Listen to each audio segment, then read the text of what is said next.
Hello everyone and welcome to the Introduction to Programming in C++ of Diverse Node Mobility Front-End Development Program.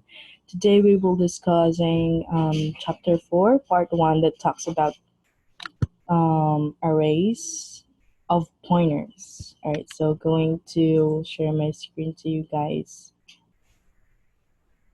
Alright, so here we have 4.1.1 arrays of pointers as multidimensional arrays. There is nothing preventing the array elements from being pointers. Imagine we need a dynamic array. The array is two-dimensional and we cannot predict how many rows it will have or how many columns. We only know that the number of columns is stored in the calls or columns variables and the number of rows in the rows variables. So we are not even going to attempt to allocate the array in the following way. So we have new int rows and columns. So we don't have to attempt that to allocate the memory of the array. So it looks like it looks quite reasonable at first glance, but it is actually wrong because the compiler doesn't know anything about the size of the rows during the compilation, and it won't be able to regenerate or generate the correct indexing code. And the only result we can expect from this piece of code is the compilation error and a small dose of personal disappointment. So what should we do if we want our array to be fully configurable or successfully configurable and easy to access or easy accessible with a clear and simple notation like this? So we have PDR, then we have RC. Okay, so is this possible? So that is our question. Alright, so yes, it is possible. This is how we do it. First, we store the pointer to the beginning of every row separately so that we can reach a row like any other vector. How do we store these pointers? In the array, of course. So we will call it the array of rows. So every row will have as many elements as columns of the desired array. So we call it arrays of row. Right, so you can see it here that pointer is a pointer. So second one is every element in the array of rows will be pointer to a separate row, like we did in this diagram. So third, we need one more pointer to point to the array of rows, and we call it PDR, PDRARR.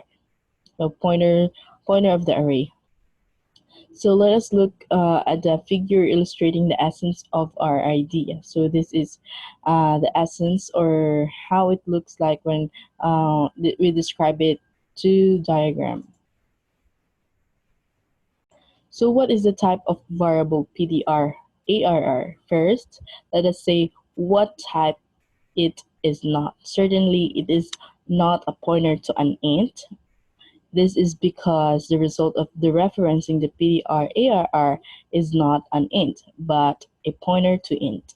This means that the type of PDR ARR is a pointer to int. All right, so do you get it? So PDR, this one, is a pointer to a pointer to int. So which we denote it as int asterisk asterisk. We can write a complete declaration now. So here, so once we have declared a pointer, we can allocate the arrays of rows. We do it as follows. So here, on how to allocate the arrays of rows, PDR equals new int asterisk, then we have bracket and then rows. So that is how we allocate the array of rows. So okay, so let us explain the meaning of this clause. Firstly, the pointer returned by new is of type int asterisk asterisk because it is a pointer to int and is assigned to PDR. Okay. So secondly, the element of array of rows will be pointers to the rows, so their type is int asterisk. Alright, so finally, we need to allocate memory for every row and store the resulting pointer inside the right element of the array of rows. By far, the easiest way to do this is to use this loop. Okay, so look at the right. So this is the loop that we are going to use. This is the easiest way, or this is the easiest technique to allocate every row and store and result in the pointer inside the right element of the array of rows. So we have for loop, and then close that in a parenthesis. Int r is equals to 0. Then we have r is less than rows, r increment. PDR ARR, then we have the array r is equals to new int, then columns. So it is really easy to use an array like this. For example, if we want to assign 0 to the element lying in row R, column C, we do it like this. So we have PDR, ARR, then R, C is equals to 0. Okay, so how does it work? So first, the PDR, ARR, and the element is R, expression is interpreted as PDR is a pointer of PDR ARR plus R, which means that the referencing of the element pointing to the selected row. The second one is the pointer is dereferenced once more so that the entire indexing expression looks as follows. So take a look at this. PDR ARR plus R plus C pointer to pointer. So, and this is simply the desired value of type int. So the process of the referencing the element denoted as PDR, ARR, then 2, then we have 1. So that is the element of rows and columns. So look at the diagram on the right. So let us wait for the diagram to load. Alright, so here's the diagram. So this is how we illustrate that expression, or the PDR, ARR, our element. So we have here, you can see this is PDR, ARR, 2, 1. So we have 2, and which is the rows, and first column, which is here, as you can see, is PDR. Okay. As you can see, here, the PDR from this position, it will be moved into 2 elements. So we have 1, 2, 3. Okay, so since 2 is the element and its value is 3, we have 1, 2, 3 here. And then from the second array, since this is another, pointer, are going to dereference it. Okay, so we have another row here. Okay, it is from here in this position, we have 1. Of course, the value of 1 is from 0 to 1. We have 1. The value of that is 2. Mere 1 and 2. So here's the position of our array of pointer. Okay, so the advantage of these types of arrays is that, unlike ordinary arrays, every row may be of a different length. This is useful for algorithms that don't need an entire array to run, but only a slice of it. It refers specifically to the so-called triangular matrices, and we allocate this type of array like this. Okay, so going to load our diagram. So that is the diagram of the triangular matrices. As you can see from the beginning, it will have the original number of the rows, and after the second columns, it will be decreased by 1. Right? So that is triangular matrices. All right, so the code on the right illustrates the process of building initializing, printing, and freeing such a triangular array. So pay attention to how the triangularity is obtained. The size of the allocated memory block depends on the row number, and how the value assigned to the elements reflects their location in the array.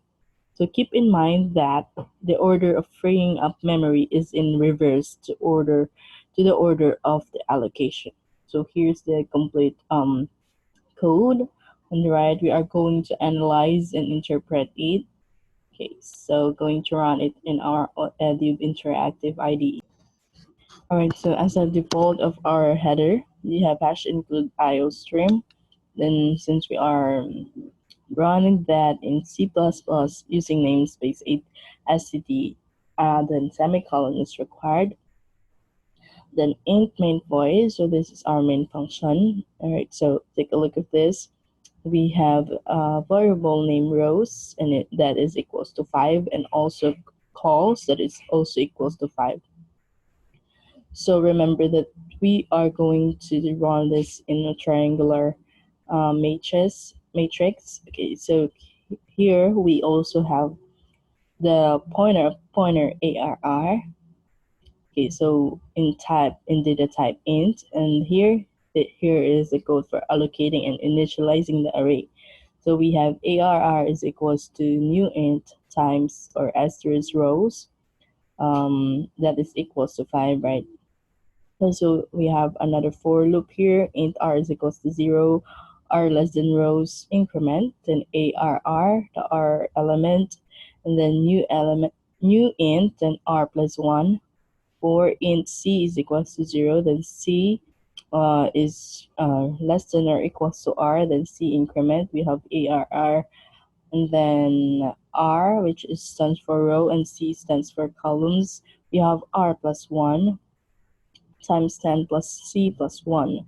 So as you can see in the part of here, our value or the matrix will start in the value of 11. So here's how to print the array. After initializing and allocating the array, we have printing the array, of course.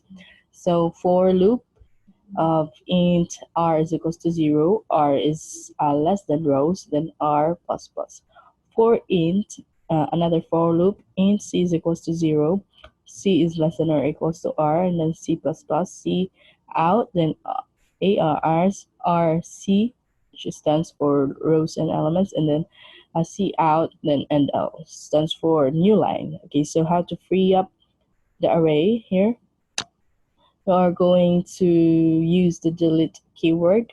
Okay, so we have for loop, int r is equals to 0, r is less than rows, then r increment. We have delete, and then bracket, open and close bracket, and then ARR, then we have rows, then delete, then AR. So as you can see, if you are going to run this, of course, it will be run as a triangular matrix like this. Triangular matrix array here, like this one. Okay, so but the value will start in 11. So let us run this. Okay, so from 11, 21, 31, 41, 51, and then 22, 32, 42, 52, 33, 43, 53, 44, 55, then 55. So that is the example of triangular array. So you know how to allocate initialize array, and then from that step, then we will proceed to print. Of course, don't forget to allocate the array in freeing up them using the delete keyword. Okay, so let's have, okay, so we're done with 4.1. Let's move on to conversions. Okay, so what is a conversion? A conversion is the act of changing the nature of the data without, if possible, changing the value. One of the simplest examples of conversion is a change of data type. Take a look at the snippet on the right here. Okay, so let's wait, it's still loading. So the literal of value 1 and, okay, here, the literal of value 1 and the type of int is converted to the data of the same value but of type long. This means that the internal representation of the subjective data may be changed. In this particular case, the number of bits used to store the value could be increased, but the value itself remains untouched. So you can avoid conversion by coding the literal in the clearer way like this. So we have long data is equals to 1L. So the suffix L or L small letter, they are interchangeable. So it says that the literal is explicitly defined as long. So all possible conversion are divided into two classes. Here are two classes. First is the automatic conversions, which are performed somewhat behind our backs. We don't require them, but the compiler knows where they need to be applied and applies them without asking our permission. For this reason, they are also called implicit conversions. So we have the second one, which is explicit conversion, which are performed at the developer's command and expressed using a special language. The compiler obeys the programmer's will and converts data according to it. This kind of conversion is often called typecasting due to its syntax construction. Okay, so we have the implicit conversion, or also known as automatic conversion, and we have explicit conversion. Okay, so implicit conversion, where we can find them. So as you already know, implicit conversion may occur without your input. The compiler decides where they should be performed. Of course, we need to be aware of this, and we need to be able to find all the circumstances that can cause the compiler to convert our data. So we can say that the implicit conversion affect data of the fundamental or the basic types and are most often associated with the change of the internal representation. So this kind of conversion happens when you assign, for example, int to float or float to long or double to int. There are lots of other possible combinations. So let us list the names of the contexts where the implicit conversion play an important role, or although almost invisible. First, a value is used as part of a complex expression built of many values of different types. So see example number 1 on the right here, where the short variable here is converted to the int type. Okay, so to be compatible with the int variable. Okay, as you can see here, we have the example number 1. Int is equals to int plus short here.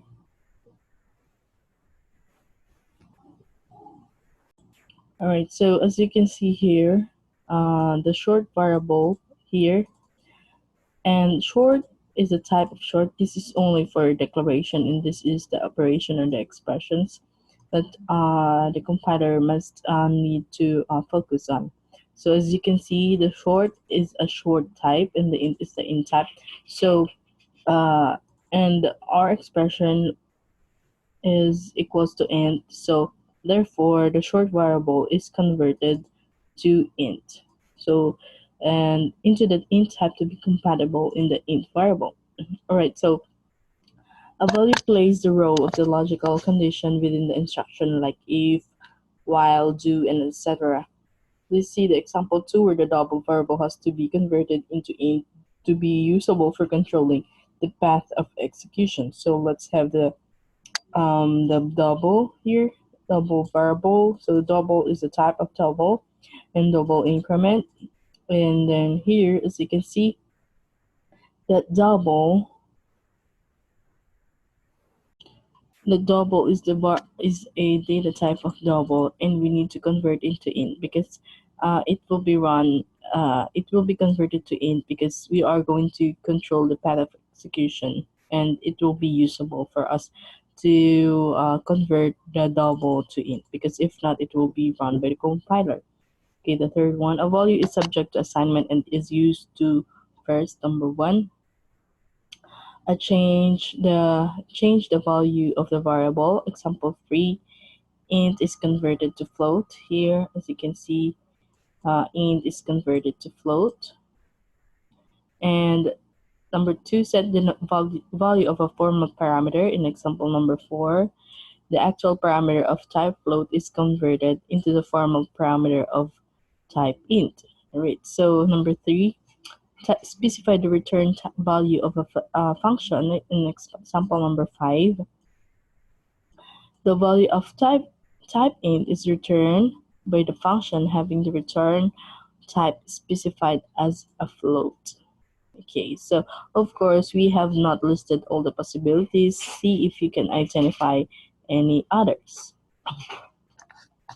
Okay, so let's have explicit conversion.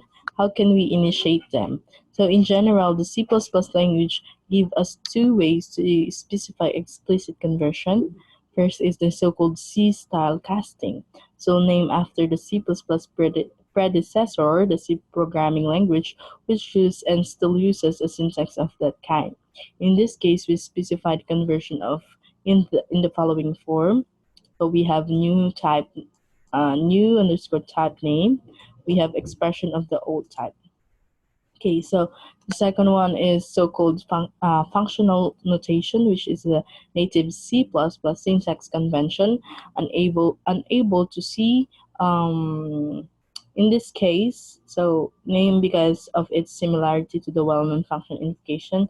So in this case, the name of the new target or the new type is treated like a function, and the conversion takes the following form. So we have new type name, and then inside the parentheses would be expression of the old type. So that is the two ways of specifying the explicit conversion, the C-style casting and the functional notation.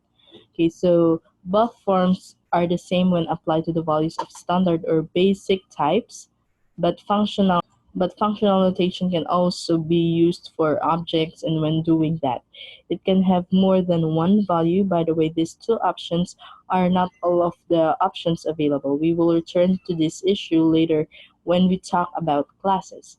So take a look at the example on the code on the right. So it illustrates both kinds of explicit conversion. Which one do you like more? Okay, so we forget to mention that the program outputs 4 to the screen, but you knew that without our help, we will know that. And let us try to analyze this in the Edge Interactive. Right, so going to copy it, paste here in our editor. So here, as you can see, the expression is int k is equals to int f plus int d. Okay, so as you can see here, that the d is a double, so it will be converted to 1 only, because you know that from double to int, you will be extracting or removing or omitting the dot, the pointers or the float after the dot. Okay, so of course also here the float 3.21, so it will be converted to integer. So 3 plus 1 is equals to 4. So if we are going to run this program, probably we will get the answer number 4. Okay, so every time a conversion happens, the compiler does its best to preserve the original value, but that's not always possible. We are going to show you some examples which demonstrate possible gains and losses arising from conversion. So here we are going to discuss the gains and losses of the conversion. So let us analyze some of the possibilities. We start with the integral types. So a good scenario is when the length of the memory representation remains the same or increases. So we can be confident then that the original value will be preserved. We can expand it with 0 bits to fill the target memory space, and the sign bit may be moved to its new position, but the value itself will not change. In the example on the right, the maximum value of the short type is successfully transferred to the int variable. So the program will output equal to the screen, confirming the fact that the value has not been changed. Okay, so let us try this code in our Edge of Interactive IDE. Okay, so as you can see here, guys, that we have declared the short, and we name it as 32767, and we also noted that int will be converted this short will be converted to I, which is a type in the data type int. So we have if else here. So if I is equals to S, then we have C out equal, and if not, then or else it will print not equal. So of course, since we declared it as the conversion of the I that short to integer, it will probably give us the value of equal or the result equal. So here, going to run this program. Okay, so we get the result equal. All right, so we are now going to test the worst scenario. Take a look at the example on the right.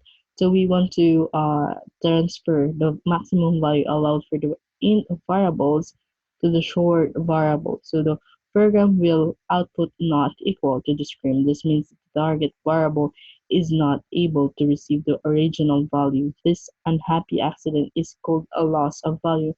Try to do the same test on your computer and find the value actually assigned to the S variable. Okay, so let's analyze this code.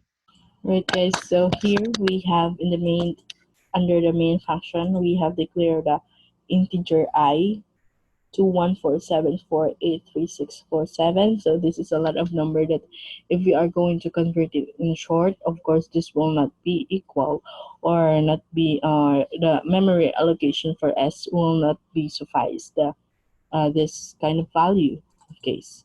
Okay, so here we have if is equals to if I is equals to S, then we are going to print equal, then else it will print not equal. So if I'm going to run this in our Edge Interactive and then run this program, so of course this will probably give us the result not equal, since the bit for short is only for 8 bits and integer is for 16 bits. So as you can see, this is a long value, or this is lengthy value for short.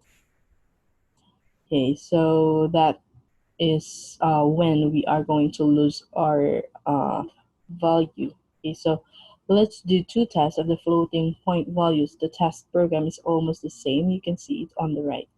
So we will convert the float value into the double value. As you know, doubles have not only a wider range than floats, but also better accuracy or the precision. So we expect the conversion to be successful, and both the original and target variables will store the same value. And we have right, the program will output equal. So let us analyze this code here. Okay, so as you can see, we have declared float is 12345.5678, and we are going to convert the F into double.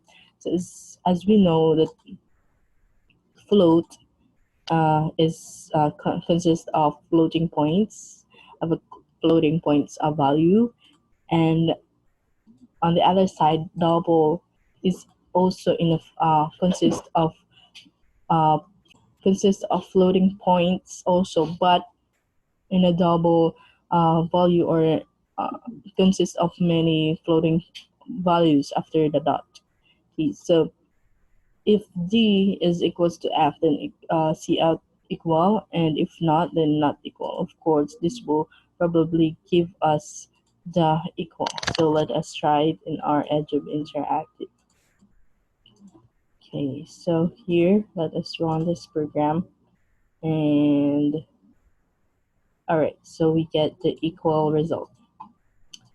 All right, so as before, we have reversed the direction of the conversion here, but here the range is not a problem. The value being converted is small enough to be stored in any float variable. The issue here is the precision. Floats cannot be stored as many significant digits as specified in the literal assigned to the D variable. We won't lose any value. This means that we will suffer from the loss of accuracy. Unfortunately, yes, it outputs not equals to the screen. Okay, so as you can see, we are going to reverse the exercise that we have done earlier.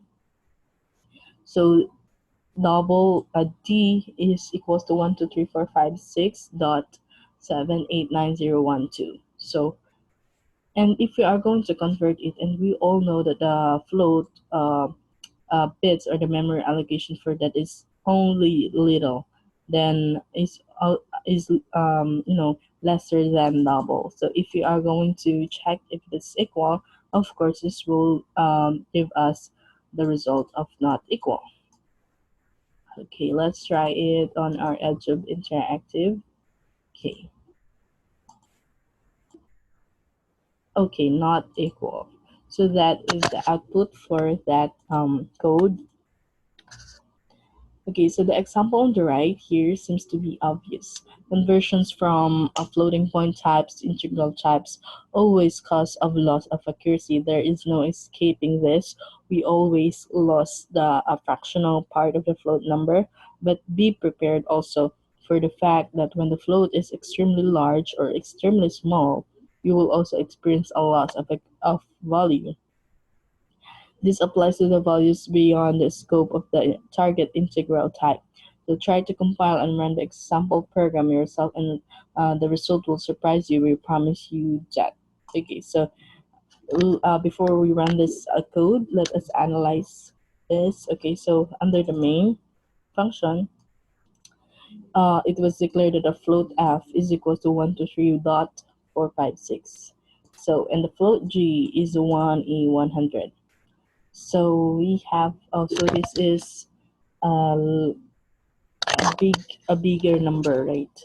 So the float, and then we have int I is equals to f, and we are going to convert also the float g into j, which is into type int. Okay, so we are going to print that. We are going to run this in our edge of interactive. Okay, so here, so as you can see, we have lost the accuracy. All right, so since this is a float, and then this is we have a floating point here, and if we are going to convert it in integer I, of course uh, the fractional numbers will be omit or remove, and this one, since this is a bigger number, of course it will probably give us loss of accuracy, or it will give us an incorrect value, since since this is a larger value, and if you are going to convert it to int, we are going to lose the accuracy or the value itself, since for example this is the exponent 100, right?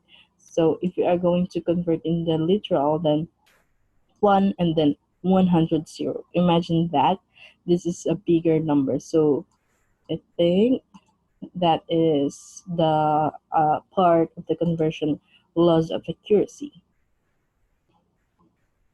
Okay, so to avoid both types of losses, the compiler uses a strategy called promotion. So a promotion involves the conversion of data taking part in an evaluation to the safest type. For example, when one int and one short are used in the same expression, we can expect that the value of the narrower range or short will be promoted to the type with a wider range, and there won't be any loss of value. Similarly, when the float meets a double in the same expression, the float will be promoted to a double. Formally, all the promotions are conducted according to the following set of rules. So the rules are applied in the order below until all the data used in a particular expression has the same type. This condition is very important. First, here data of type char or short int will be converted to type int. There is a so-called an integer promotion. So the second is the data of type float undergoes a conversion to the type double, which is floating point promotion. And there, and we have third, if there's any value of type double in the expression, the other data will be converted to a double. And the fourth one is if there's any value of type long int in the expression, the other data will be converted into long. int. So if the context in which the expression is calculated requires another type, then the result that resulting from the conversion, the last conversion, will be the type of requesting by the context. Knowing that the implicit conversion, sometimes called automatic, where can we can analyze the process of calculating value of this expression along with the complete program. So here's the complete program. And we can predict that the following implicit conversion will take place. First is the promotion go first. Second is resulting in the following conversion, which is int, which is short plus int char. So the sum of the short int char as well as the float variable will be converted to double. That is a double, and then int short int plus int char plus double float. So the final sum will be calculated as a double.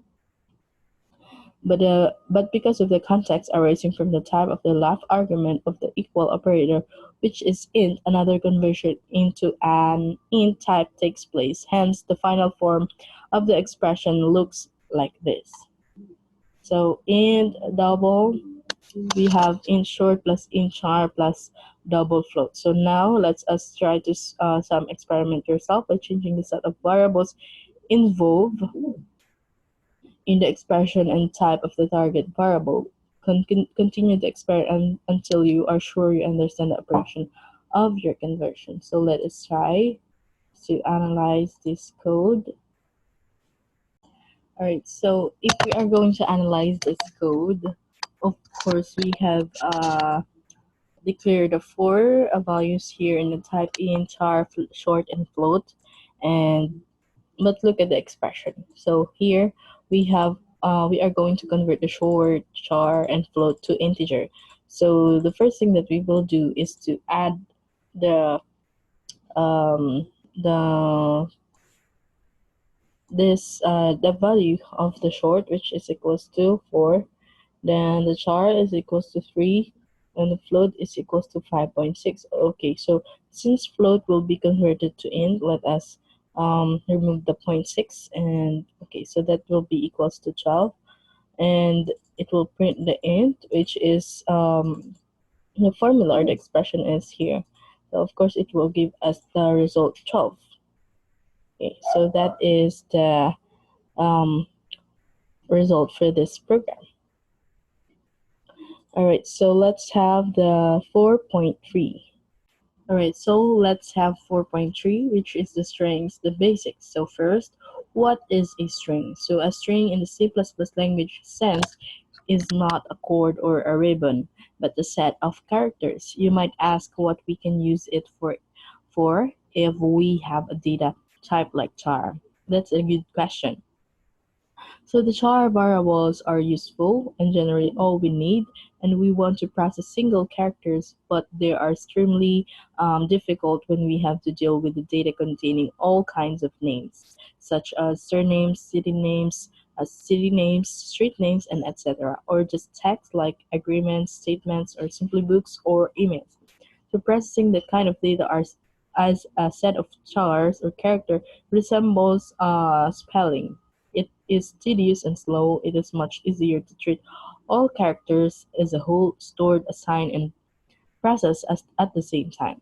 So at our current level of knowledge, we can assume that the string is a type like int or float.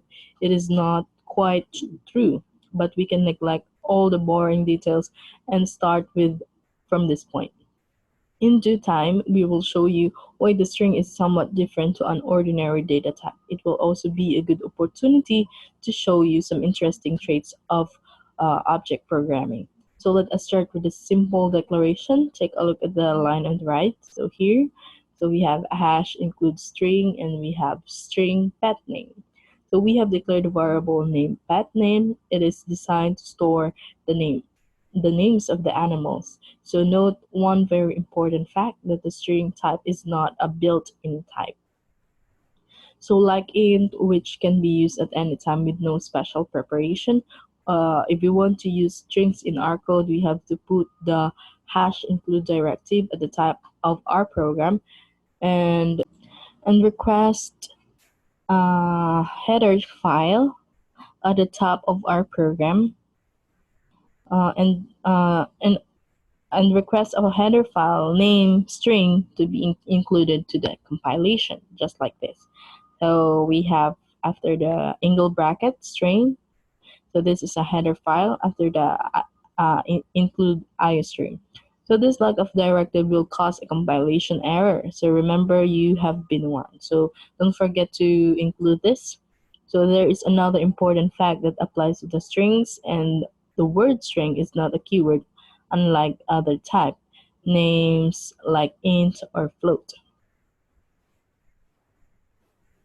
Okay, so remember that the string is not a data type. So a string can be initialized in a way that is identical to the one you used for other regular types by using an assignment operator followed by a string literal.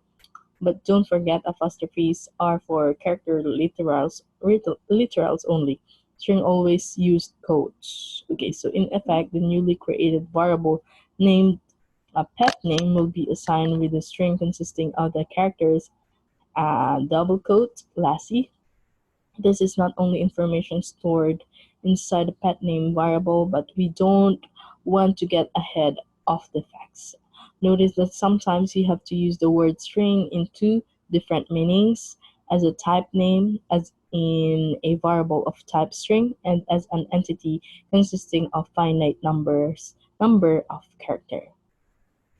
So here in the example, we have string pet name, and then don't forget that the value of the string is enclosed by the double quotes.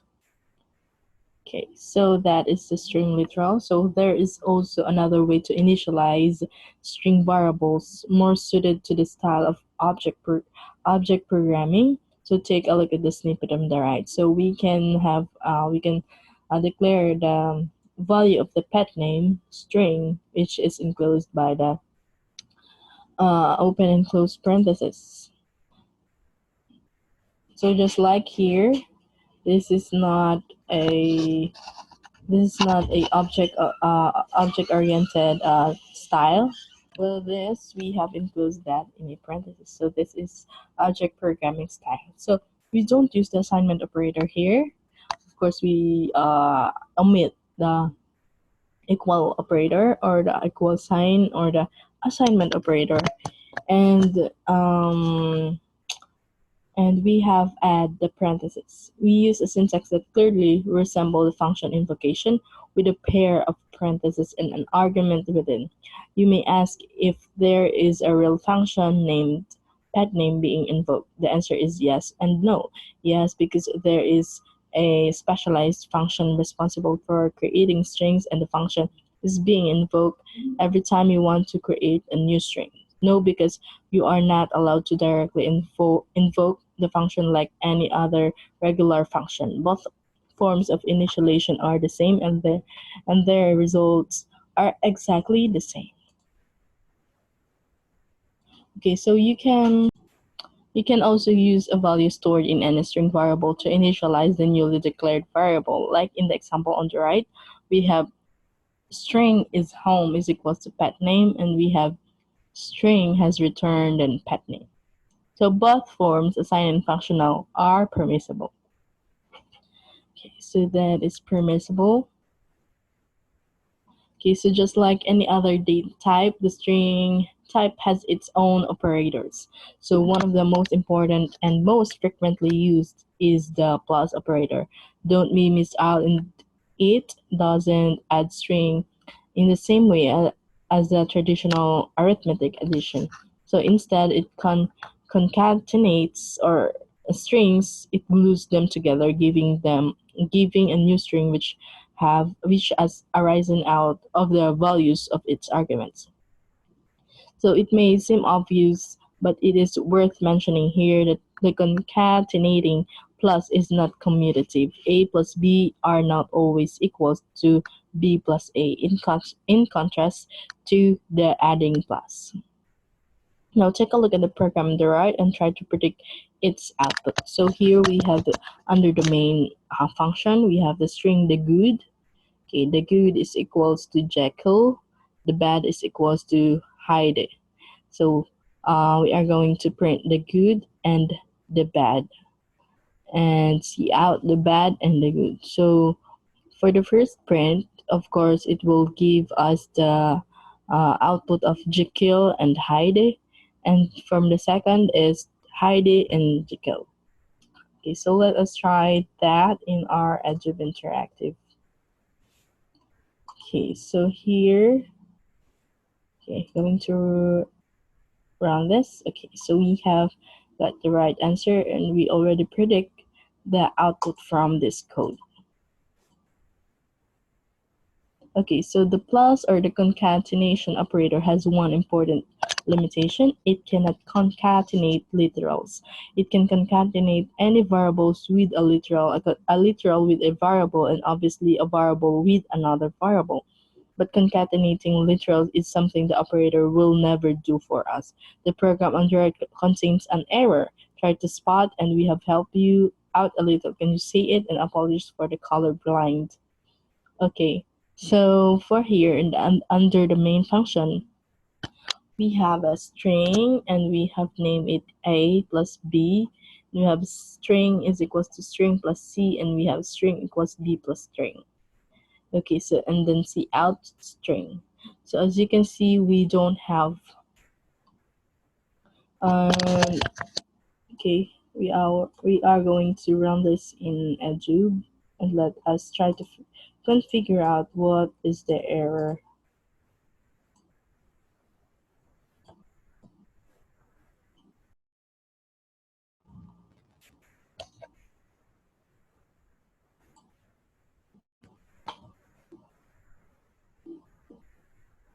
So here, if you are going to run this program, of course, this will probably give us a compilation error, because as you can see, as one important limitation, and it cannot concatenate literals. Okay, so since A and B is a literal, of course, the first thing that we will do is assign a variable for A and B, since the A and B is a string value. Okay, so here I'm going to erase this, and let's add a variable here, and let's name it as first is equals to A, and next one is second is equals to B, and third is equals to C. So we only have three variables that we need. Of course, since we already have a variable for a variable of string first, second, and third, we are going to replace it by string plus first plus second, and then we have third here, third, and then B for second. Okay, so if we are going to run this program now, we are going to get a result of B, A, B, C. Okay, so that is the limitation of the string. All right, so let's have the next one. So we hope that you are not surprised with the news that the concatenation operator, just like its arithmetic cousin, may be used as a shortcut operator. So the example on the right explains the whole thing, doesn't it? So here we have under the main function, we have the question to be, and the question plus is equals to or not to be. And then the question we are going to print out. So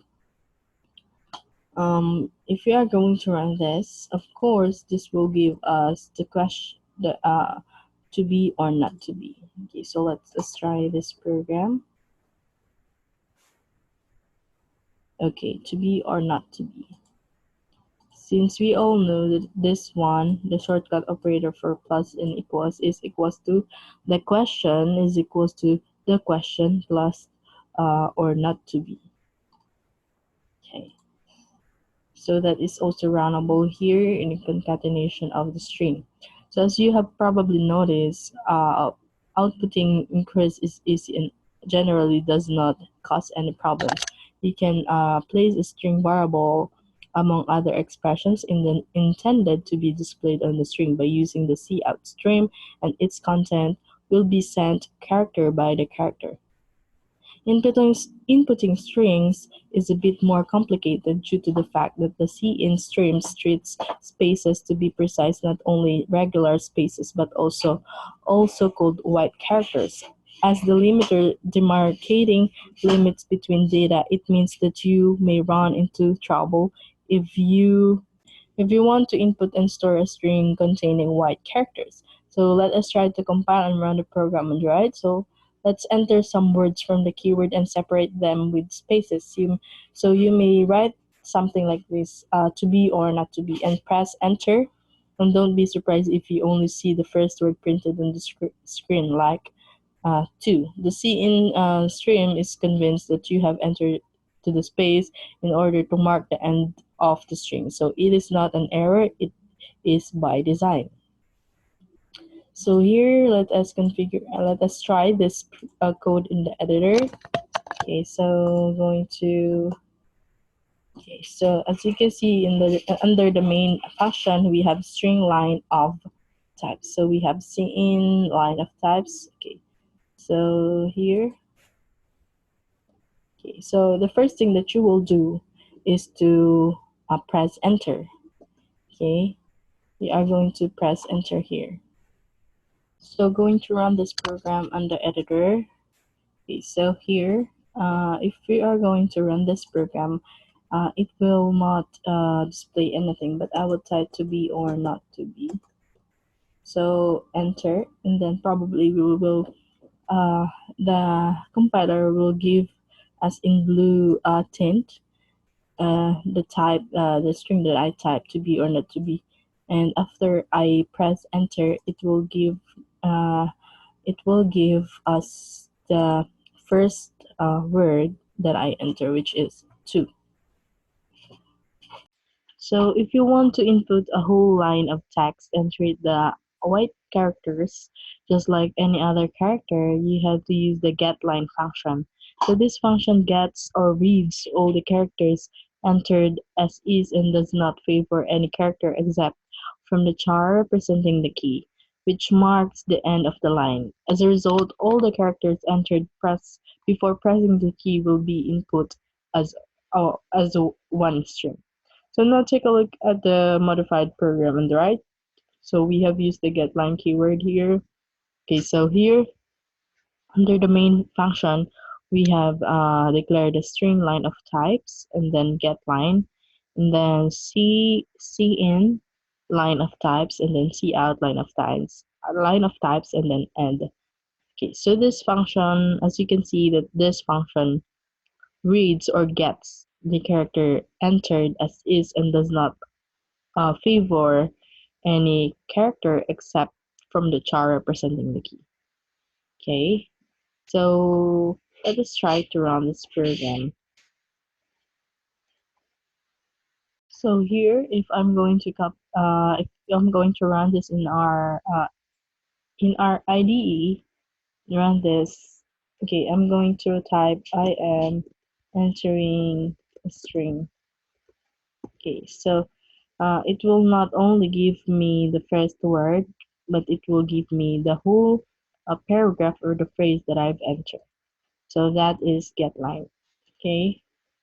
So strings, just like any other data, may be compared. The simplest case occurs when you want to check if two variables of type string contain identical strings. So something similar happens when you enter your password or logging into an account. The password you have entered is compared to the password stored in the system, and if both strings are equal, access is granted. The real process is obviously more complex, but our description is good enough to show you the idea of comparing strings. So if you want to check if two strings, example is variables of type strings, contains the same string in the chain of characters, you can use the old good equal equal operator. It can answer your question and satisfy your curiosity. Take a look at the program on the right. This program illustrates the process of entering the password and checking if it is validated. Okay, so let's have this program entering the password.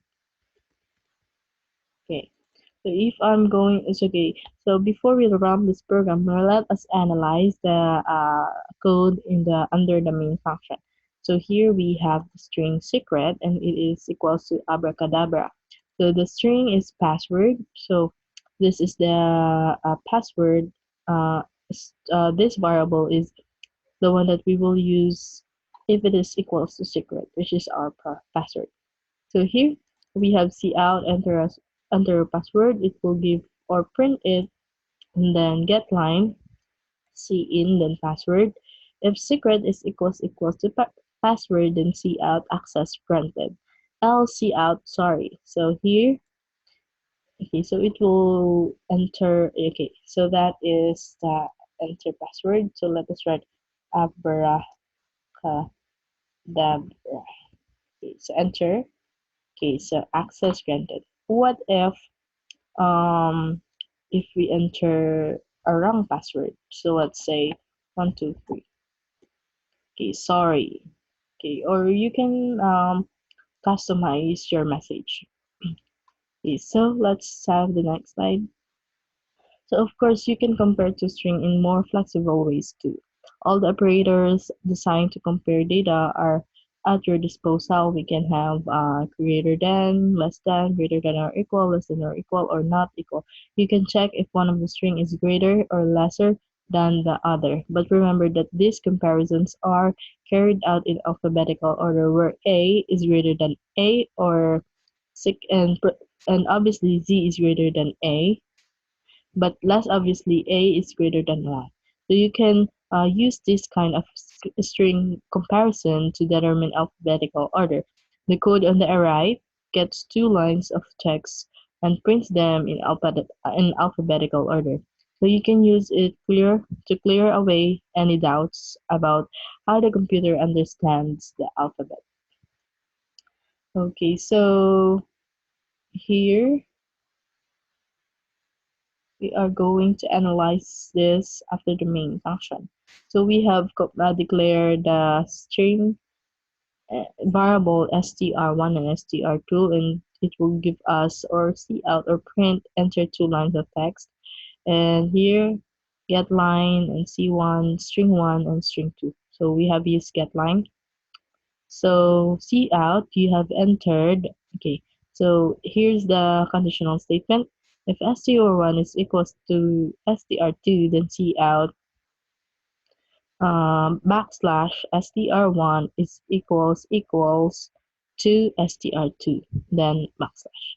And then else if str1 is greater than str2, then cout backslash str1 is greater than str2, and else as backslash str2 is greater than str1. Okay, so let us try to run that program. Okay, so let us enter the two lines. Okay, so I'm going to run this program and enter the two lines. So first is let us have the first line, and then just press enter, and then I'm going to write the first line. As you can see, it is not visible to you, but if I'm going to press another enter, it will give us first line is equals to first line. So that means that the two lines are equal. So that is how that program works. All right, so let's have comparing strings, the objective approach. Those strings offer another more complex but also more powerful method of comparison. We can make use of it if we have some background knowledge of how objects manipulated their data. This will be a good introduction to practicing the object-oriented programming style. In the classic approach, we usually have some data and setups functions operating on the data. We are used to the following way of initiating data processing. Okay, so we have function, then close and open parenthesis, data. So in the object-oriented approach, we use slightly different terminology. Both the data and the functions are embedded in the so-called object. So the data is the object's property or member variable, and the functions are the object's method or member function. So we will return to these terms soon and explain their meaning in more detail. So if we want a particular method to use data embedded with an object, we activate the member function of the object. It looks like this. So we have object.member underscore function, and then close and open parentheses. So let us start with a very simple example. We are going to rewrite the password checking program to show you one of the numerous member functions that exist in every single object. We are so advanced now that we no longer use the term variable in this context. So the member function is so-called compare, and the name speaks for itself. It is designed to compare a string with another strings, and the member function 0 if the string are identical. So take a look at the program on the right. We have replaced the occurrence of equals equals operator with the equivalence compare member function activation. Now take a look at it carefully and note that the expression secret dot compare, then password. So it says activate here if secret dot compare password is equals to 0. So it says activate the compare member function for the secret object in order to compare the string stored within secret with the string stored within password. So we can write this expression in the following way. We have password.compare and then secret. So without changing the program's behavior. So let us try. If it is not, it will not change the behavior of our program. Okay, so let's try to run this. Pause abracadabra. Okay, so access granted. As you can see, we have C out, of course, entered password, and then C line, C in password, and then here's the if else. So in the if, here's the conditional parameter, just secret that compare, then password equals to 0. So now let's have the next slide. So of course, the possibilities of the compare member function don't stop at checking the identity of the strings. The function can also diagnose all of the possible relations between two strings. So here is how it works. So str1 that compare str2 is equals to 0 when str1 is equals to str2. And str2 that compare str2 is greater than 0 where str1 is greater than str2. str1 that compare str2 is less than 0 where str1 is less than str2. So note that the direction of the inequality is the same for both functional and objective notations. So again, let us rewrite one of our previous program just to demonstrate the look of our code. The new version is on the right.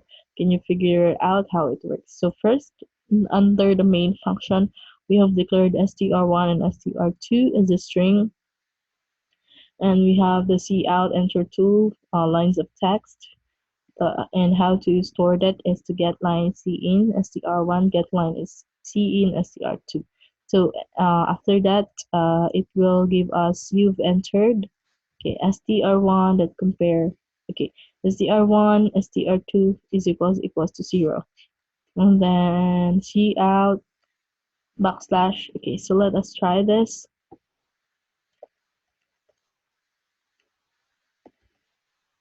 So here is the previous program that we have earlier, but now we are going to use the dot compare keyword. Okay, so str1 dot compare and then the parameter which is the str2. So here, if you are going to press the run button, so enter the two lines. Okay, so I'm going to enter the first line, and for the second line, I will also enter the first line. So here, obviously, we will get the first, which is str1 is equals to first line.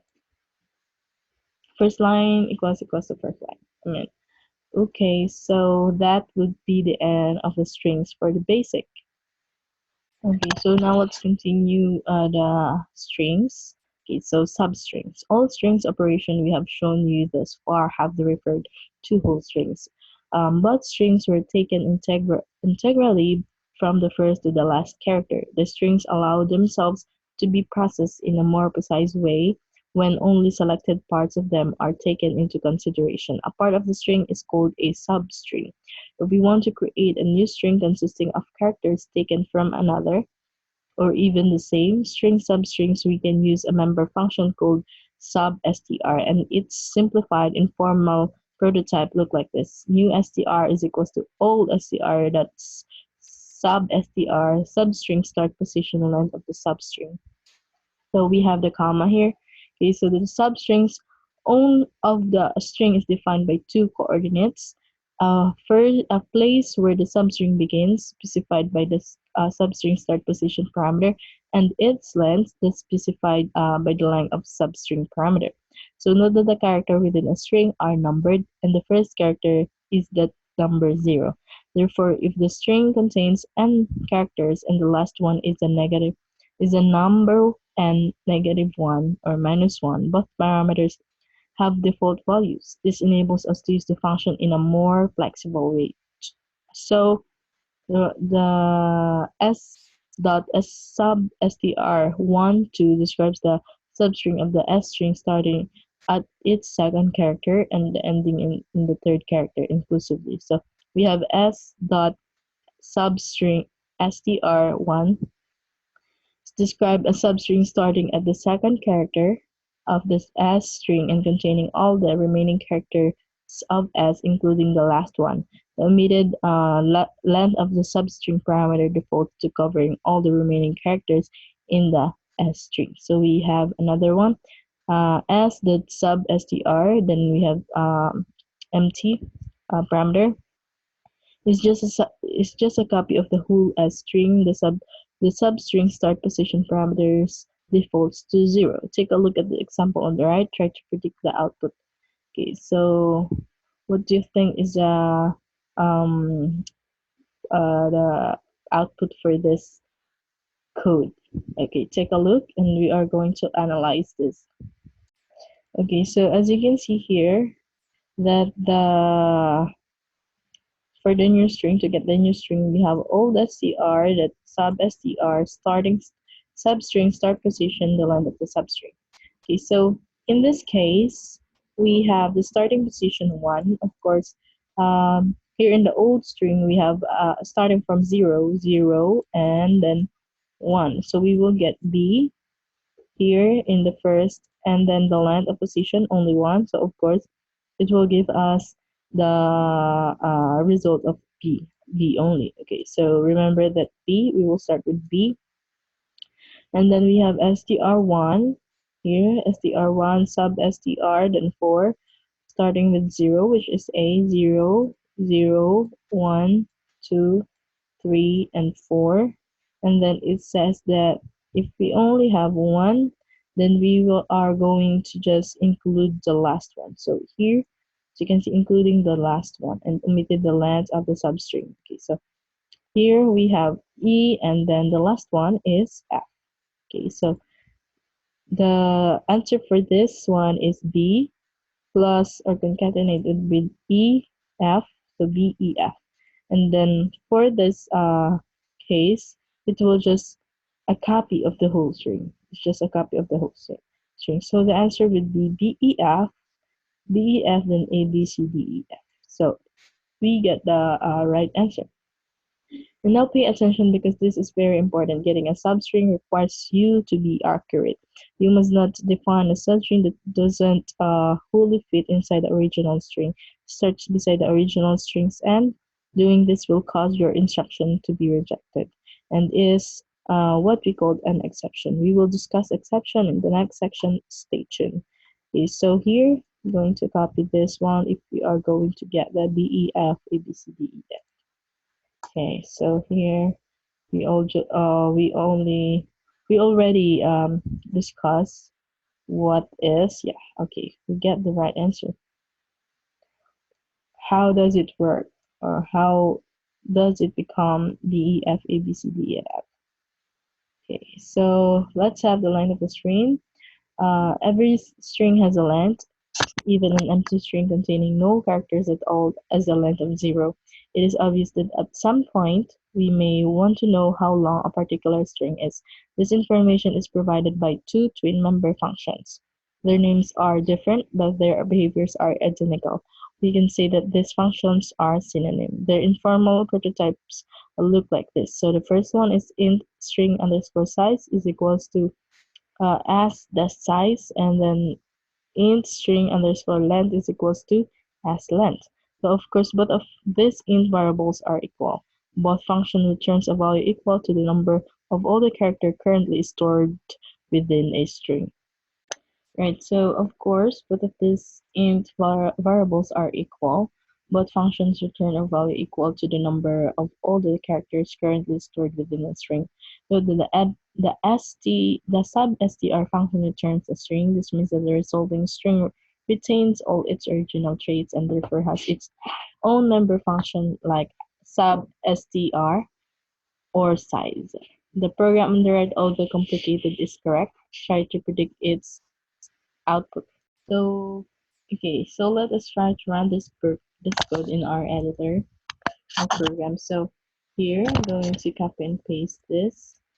Okay, so let us try to run, and it has the output 2. Why is that 2? Of course, the str sub str pause. Here, of course, the pause and its value is equals to 1. Of course, we will start from 0. And from that string, 0, 1, and the answer would be 2.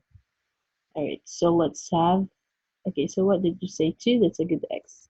That's a good answer. Okay, so more detailed string comparison. Because we already know how to define and use substrings, we can take a deep step back and show you some other variants of the compare functions. They allowed us not only to compare whole strings, but also their substrings. Their prototype are clear to understand and easy to use. Well, we hope you agree. And here are two of them. As usual, we give them to you informally. Okay, so we have as that compare sub str start and sub str length and in there and then other string. Sub str as compare sub str start, sub str length, other string, and then other sub str start, then other sub str length. So we will start with the first obviously simpler case. This variant of the compare member function compares the entire other string to the substring of the source string. This means that the following snippet will output 0. So the string are equal. So we have the substring s is equals to or equivalent to ABC, and then if we are going to compare that, compare 1 1 then BC as compare 2 1 as 2 2 and then NL. So the second string it will see out. Okay. Alright, so now let's try to run or let's analyze what would be the next what would be the output for this um program. Okay, so as you can see we have the string ABC and then as compare 1 1 1 1 then BC and as compare 2 1 as 2 2. As we all know that this is another string according to its syntax here, other string. Okay, so let us start with the first one as compare 1 1 BC. Okay, let's look here at my example at my uh so here 1 1, of course let us look at the string which is 1 starting from 0 0 and then 1. So it is B here, and then its length is only 1, so let us assume that this is only B. Then we have other string which is BC. So I'm going to add this. Okay, BBC. Okay, let's add another string as compare to 1, which is starting from 0 1 2, 3. 0, 1, 2. Okay, so we have C and another string. So S is also for ABC. Okay, so since 2, okay, so the size is 1, 0, 1, 2, then C, and then 2, of course, the length of that is 2. We cannot add that because um, we already know that the C or the character C is the last character that we have. Okay, so if we are going to take a look at this and compare this, we have what is the character that is in similar to them. This is C. Okay, so we have 1. Okay, so we already have 1. Okay, so let us delete this and then delete this. Okay, so we have our remaining 1, and then oh, forgot to add C. This is CC BBC since for 1 1, and then add BC here, and then 2 1 for C, and then 2 2 for another S is CC. Since we have 2 is each its length, so we have remove this one, and the answer is 1 for that. And compare. Okay, so we have 2.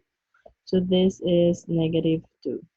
Sorry, this is negative 2. So 1 minus 2 is equals to negative 1. Okay, so if we are going to um, uh, run this program, it will give us negative 1. So let us try another one. So if we are going to remove this, of course, we will get the 1 only because we remove the negative 2. So here we will get 1. Okay, so that is how it works. Okay, so let's move to the next slide. Finding strings inside strings. So sometimes you have not only to struct a substring from a particular string, but also to find a substring within another string. Taking into account the possibility that it may fail, strings can do this for us. They can search for a substring or for a single character. For this purpose, we may need to use one of the variant of the find member function. Two of them are particularly useful. First is int where it begins equals s that find another string, then start here. Int where it is and is equals to s that find another character and then start here. So in both variants, the start underscore here parameters defaults to 0. So when you omit it, the string will be searched from the beginning, and then the result returned by the functions point to the first location within the string where the search string begins or where the search char is located, depending on the variant. If the search fails, both functions return a special value denoted as string, then colon, and pause. We will discuss this syntax convention soon. You can use it to check if your haystack contains the desired find. Of course, it is now time for an example. Check it out on the right. In our opinion, its operation is quite predictable. What do you think? Let's try to change the code to test some of the possible results. Okay, so now let's analyze this code before we are going to run this program. So here we have the string greeting, and the greeting is my name is Bond and James Bond. So we need him is equals to James, and we have if else statement here, which is greeting find, which is find its parameter is we need him that is equals to James, and it's not equals to string colon and pause. Then we are going to see out or print omg is here, and else if not, then it's not him. So in comma greeting find, then comma here, and then if comma is not string pause, then curious, he used a comma. Okay, so if we are going to run this program, obviously it will give us OMG he's here and curious he used a comma. Okay, so we get that output. Yeah. So let's check the next slide. Okay, so how big is the string actually? So we have said previously that we can retrieve information regarding the string's length by using the size of the length member functions. But we did not mention the value obtained from the function is only partially true. It tells us how many characters are currently stored within the string, but says nothing about the memory occupied by the buffers allocated to the string. Of course, the buffer size has to be greater than the string itself if we want the whole machine to operate efficiently. Every time you extend the string, concatenating another string to it, the new content the new content is placed in the buffers.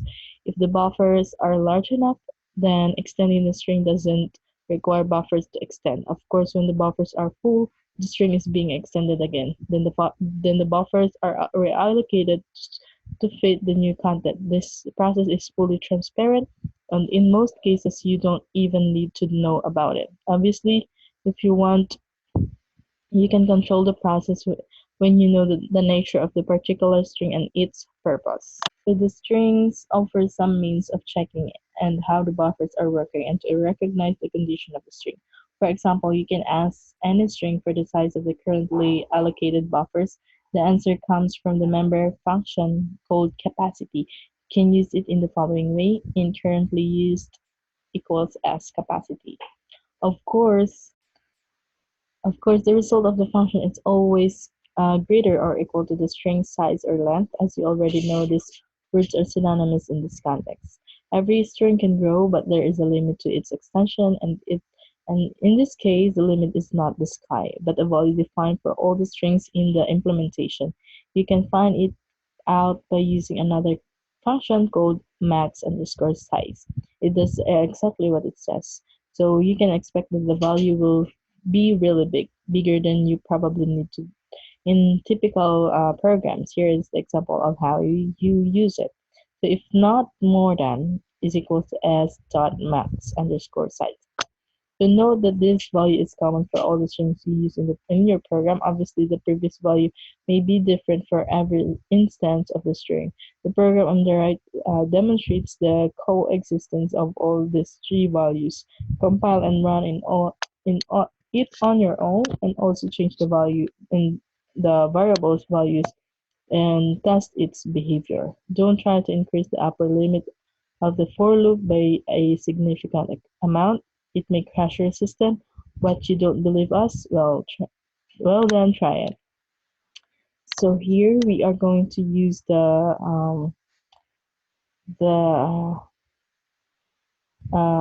keyword capacity and max size.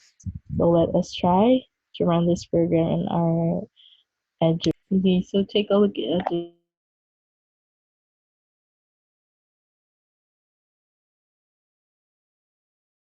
Okay, so as you can see, we have the main function here. Just it declared that the string is equals to content, and then print info is another function which describe it by outputting the length, and then is equals to s length, and then its parameter which is equivalent to it, and then see out capacity as capacity, and then as map size here, and then we are going to see these dashes. Okay, so probably it will give us 1, 2, 3, 4, 5, 6, 7. Okay, so there is a 7. The length of the string is 7. Then will give us the capacity max size, and after that, that will not be the end of the program, but it will give us another result because of this for loop. Then the for loop will probably give us the another length of it is 7,168, and its capacity is 7680, and its max size is here. So that would be the answer for this program, or the output for this program. Okay, so how can we control the size of the string? We can we can control the size of the memory a string uses with the reserve member function. It can work in both directions with the same ease. It can shrink the buffers as well as expand them. The function requires one parameter of type int to specify the desired size of the allocated buffers. One important thing you need to know here, the content of the string is not changed in any way. We can say that the content is immune to the effect of the reserved function. The function, however, may not be as strict as you when it comes to determining the eventual size of the allocated memory. It may round the value of the parameter to fit it to the current memory requirements or um, target the platform conditions. The program on the right here shows that what can you expect from this function. Note that the content remains untouched in each is. Okay, so let's try to analyze this. Okay, so here in our edge of interactive, we have the print info function. It is equivalent to content, and then this is double quote, then s, which is the string, and then the string is its value is content. You can see that this is the main function, and then the first uh, thing that we will do is to print info, the string here. So you can see that this is the print info, and the content, we don't say that this is a size, but it's content only. So just let's call it as, and probably it will give us the content and content. Okay, so let us print the result or run the result. So here content is equals to content, and where do we get the capacity is equals to 15? So here we have capacity, then as capacity, so that the capacity is probably equals to 15. So we have here the dashes, and after that, as you can see, we have another the string reserve 100. This refers to 100 of capacity. So instead of printing content is equals to content, then capacity is equals to 15. Obviously, as we reserve, the capacity will be equals to 100. And also the string reserve 0, as we all know that the default of this capacity is 15, not 0. So obviously it will be also prompted to 15. Okay, so that would be the explanation for this example. Okay, so we can also control the content length of the string in many ways. That the function we are going to show you here may also change the memory allocations. This is a possible side effect. First of all, we can empty the string, completely removing all the characters currently stored inside it.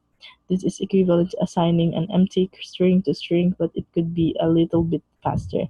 Emptying the string is done by the member function called clear, so it requires no parameter. Changing the size of the string is carried out by the member function called resize.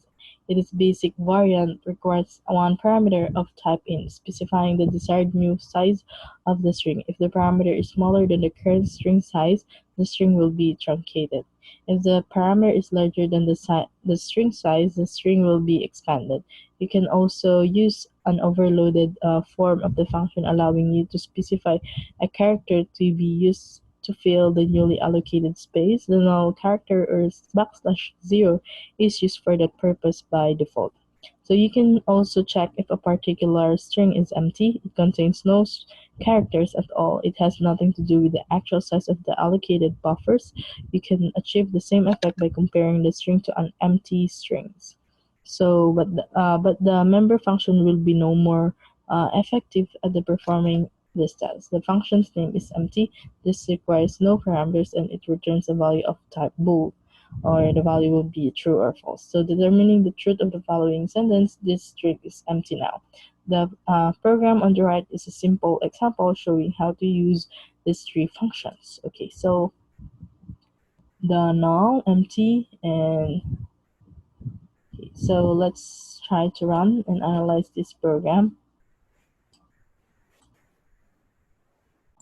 Alright, so let's analyze this code in the editor. First, we have declared two function here, which is print info and the main function. The print info will print the content, and then its capacity, and will ask the compiler if it is empty or not. So if it is empty, then we will say yes, and if no, then else no. So we all know that this is just a shortcut for if else, and we'll say the first and the second statement if it's true, and if false, it will give us the result of the second one. Okay, so for the next one, we have the main function, and this we have declared that the string content is content, and then we'll print info the string, and then here we have content, which is content. Of course, this will print content is equals to content, then capacity, and then it will probably give us the capacity, which is 15. And then if it's empty, no, because we already have the content. So let us try to run this program to check the next step. Okay, so the next one would be the resize 50. So we mentioned here that the question mark will be multiplied by 15. So we have the content and then the question mark here. So we have resized the content, and then the capacity will be 50. Okay, so the capacity is 50 as we can see here, the 50. Okay, so here print info, the string will be 4. Okay, by the way, this is not only the question mark is 50. Uh, uh, it only says that this whole is composed of 50 characters, including the content. So if 50 minus 7, then probably the count of the question mark would be 43. So next would be, is empty? No, of course, we have the 50 characters here. The next one, we have the size 4, then print info, which is, of course, the content would be only 4. Since we have resized it to 4, the capacity will print as empty, and the will ask us if it is empty. Of course, no, since we also have cont characters. Okay, so here in the last part, the string was cleared. Of course, the content will be equals to empty or null, and the capacity will be 50. Okay, since this is the default, and the empty is empty, yes. Okay, so that would be the analyzation for this text or this code. Okay, let's have the next slide for this part. Okay, how to control the content of the string. We have already quite accustomed to strings as an indivisible whole, but of course it doesn't mean that we are not able to get access to every character separately. Such access is a must in many algorithms. It is not possible to implement even the simplest cipher code without being able to analyze and modify every single character of any string. The strings offer some convenient member functions to do this. We have said previously that strings are not arrays. So yes, it is true, but they are able to present their content as if it were an actual array. We can assume that it is kind of very useful masquerade. A string we can wear a mask and show itself as an almost ordinary array. It allows us to read and write every character separately. The program on the right makes use of this valuable string property. It converts its every character to uppercase. We are sorry, the algorithm is too simple to work everywhere, and as always, don't use it for any serious applications, and that would be definitely be a bad idea. A good idea is to explain how it really works and where its weakness comes from. We urge you to try to do it yourself. So far, we have not said a word about how it is possible for a string to do something like this. Well, it's due to a mechanism called operator overloading. We will tell you more about it and when we come to constructing our own objects. So again, we are sorry. Right now, we have to confine yourself to the role of user of that mechanism. We will change this soon, promise. Okay, so here, before we are going to move to 4.5, we are going to analyze and run this program. Okay, so here, as you can see in the editor, we have in the main function, we have the string content, and then we have the for loop, which is I. The initialization is I is equals to 0. I is less than the string at length, and then I increment. So this is the expression, the string I equals the string I minus letter A in lowercase plus uppercase, and then see out the string. So obviously it will prompt us from the content to the lowercase into uppercase. So now let's try to run this program. Okay, so we got that output. Okay, so let's move to 4.5. Well, appending a substring. We are now going to change topic for a while now, but we plan to come back to this in the near future when we show you some advanced technique related to the advanced object capabilities of strings. Now we are going to finish up by following you some useful member functions.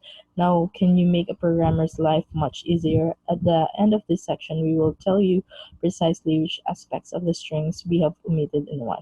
But until then, try to guess one of the functions we are going to introduce here is append. So this name speaks for itself. It is designed to append one string to another. If you are an attentive student, you have probably noticed that the same task can be performed by the plus equal operator, and you may be wondering why we need another tool for the same task. You are partially right. The append function is much more flexible and helpful than plus equals and can give you more options. Now we are going to try to convince you of it. First of all, you can use the append function to append a string. Here is the example. So we have here string str is equals to content, then str2 is equals to appendix, then str1 dot appendix dot append, then str2. So as str1 contains content appendix now. So next, the append function is able to append not only a string but also a substring of the string like this. String str1 is equals to content, then str2 is equals to appendix. str1 that append str2 0 and then 3. So str1 contains content and then app. Okay, so we all know that 0 and 3 represents as the size and the length. Okay, so and finally the append can append a char possibly repeated n times like this. String str1 is equals to content str1 that appendix 3 then x. SDR1 contains context XX now. So all these variants not only affect the content of the string, but also return the modified string as a result. You may make use of this effect, building a chain of subsequent append invocations. So you're now ready to analyze the example on the right. So you are ready to guess what would be the output to produce in the program. This isn't right. Okay, so let's try to analyze this program. Okay, so here.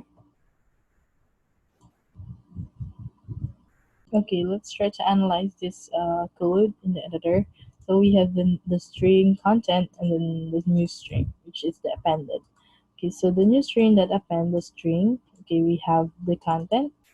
It will probably give us the content, and then we have the new string append another one, the string 03, which is the 0 element is from C, and then 3, 1, 2, 3. So we have con, then it will become content con, and then new string append 2 exclamation point. We have content con, then 2 exclamation point. So now let's check if it is we get the okay. So we get the right answer for here.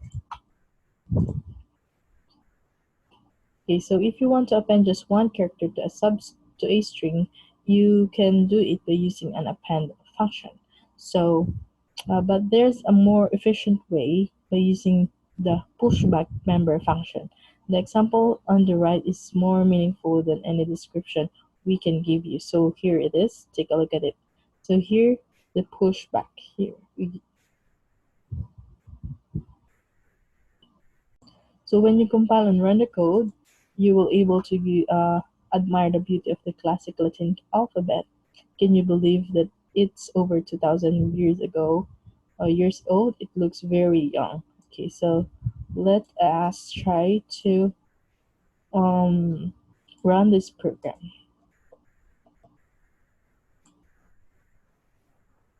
Okay, so here, as you can see, we have the main void and the string. The string, we don't have any value here. So for, we had a for loop here.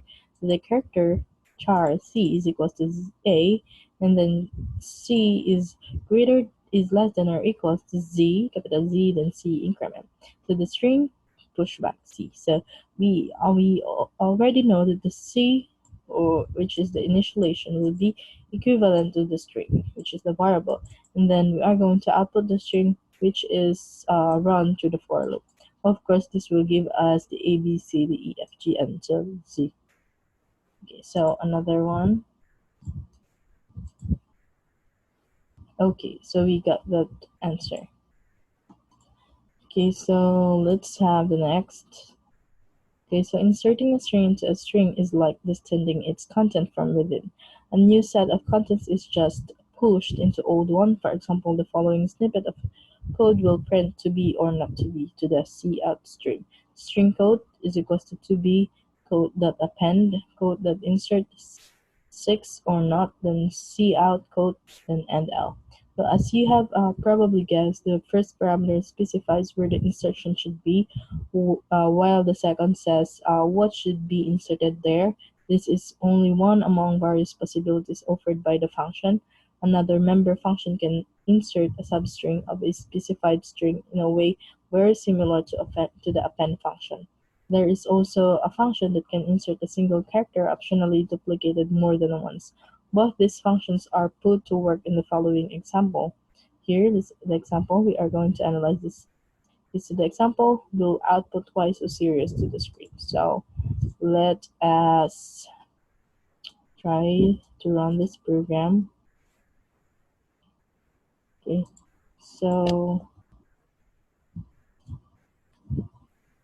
Okay, so now let's try to configure why did we are going to get the y so series. Okay, so as you can see here in the string code, we have y series, no space at all, and any word monsoon. Okay, so quote insert, which is white space here. So the question is, where are we going to put the white space? So this said that 3 and 2. Okay, so first is 1, 2, 3. So after the y here, it will be inserted by a 0, a white space, and then after that, it will be inserted by after the 2. Okay, so this would be after. Okay, so let us check. Okay, so here, the first is y series. So this will have a white space here, and after that insert for any word, which is, since we already have the 4, right? Okay, 1, 2, 3, 4 here, additional, including the white space, and then any word, which is monsoon. Okay, so the first is 3. Okay, so 0, 1, 2, 3, which is so, and the length it would be 2, so it would be so. And then the number 2 here, it will give us the another white space, which is the so here. So after we ended here at the 4, we will start another here from 1 and 2. So this will be add another white spaces. So if we are going to run this program, it will probably give us why so serious paragraph. Sentence. Okay, so let's have the next slide. Okay, so the assign member function does a job which is very similar to the inserts job, but does not retain the previous string content and instead just replaces it with a new one. You might ask why on earth we had to want to use the assign function when the exact same task can be performed by the equal operator, where it is not that simple. The assign is as universal as the insert or append functions, and so is more convenient in some specific applications. So the example on the right assigns a string with a series of stars. So here it is, instead of using the equal sign, we have used assign here function. Okay, so let's try to configure what would be the output for this program. Okay, we will get the asterisk 8 80. Okay, so string sky, then assign or equals to 80, and then this would probably give us 80 asterisks, and then see out sky. Okay, so let's have next one.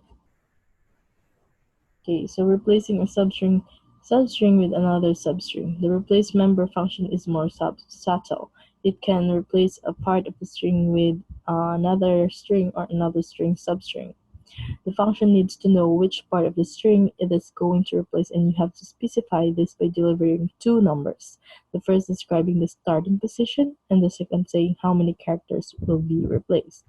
The first overloaded function needs a string as third parameter to replace the old content. It may be either long or shorter or equal to the size in comparison to the original. The second function enables you to specify the substring to be used as a substitution. The second variant of the function is here on the right.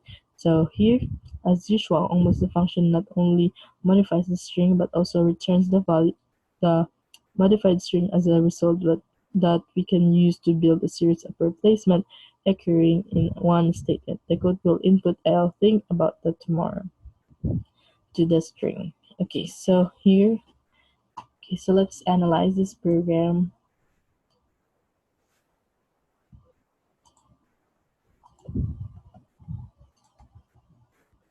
All right, so let's have uh, let's analyze this program. Okay, so string to do is equals to I'll think about that in 1 hour. Then the string tag is today, yesterday, and tomorrow. So we are going to use the replace, and then to do replace, then 22. The first thing that we will do is to remove, and then next one would be the string for the replacement, and then okay, so the first one is to remove the first step. Okay, so 22, which is starting from I, which is 0, 1, 2, 3, 4, 5, 6, 7, 8, 9, 10, 11, 12, 13, 14, 15, 16, 17, 18, 19, 20, 21, 22. So it will be starting in 1 hour. So it will be removed, and then the schedule will be replaced after this one, and then let us try to configure out where we'll start uh, to replace it. So let us check this one. 0, 1, 2, 3, 4. I mean 0, 1, 2, 3, 4, 5, 6, 7, 8, 9, 10, 11, 12, 13, 14, 15, 16. So it will be starting with tomorrow. So this will be 8 and will be, so let us try this to run. And then let us see out the original, which is the 2. So I'll think about that tomorrow. So that would be the answer. Okay, so that is replacing. So we can also remove a part of the string, making the string shorter than before. We can do this by using the member function called erase, a name which leaves no room for doubt. And the function requires two numbers in order to perform its duty. The place where the substring to be removed starts. This value defaults to 0, and the length of the string, this value defaults to the original string length. This means that the invocation like this, the string that erases all the characters from the string and leaves it empty. The convention that causes the function to make a modification and to return the modified string as the result is still valid. So the example on the right produces the following output on the screen. So here I've got a feeling we're in Kansas. Note that the sequence of the erase invocation cannot be reversed statement like this. When where are we that erase, then 24, 4, erase 38, and 8 will generate completely different result. Can you explain why? Okay, so let's analyze this program, and then okay, so let us analyze this program. The first is we have declared a string which is where are we? I've got a feeling we're not in Kansas anymore. So the first thing that we will do is erase 38 and then 8 length. The length would be 8. So let us try where would be that. So 0, 1, 2, 3, 4, 5, 6, 7, 8, 9, 10, 11, 12, 13, 14, 15, 16, 17, 18, 19, 20, 1, 2, 3, 4, 5, 6, 7, 8, 9, 10, 11, 12, 13, 14, 15, 16, 17, 18. So starting with any more, it will be erased, and then okay, so let's have 25 0 1 2 3 4 5 6 7 8 9 10 11 12 13 14 15 16 17 18 19 20 1 2 3 4 5. So here would be not, starting with not, and would be four elements, and then not with space, and then it will give us I've got a feeling where in Kansas. So this will give us the answer. Okay, so that that would be different if we are going to give us 25 25 and 4 and 38 to 8. So of course, if we are going to do that, this will give us here.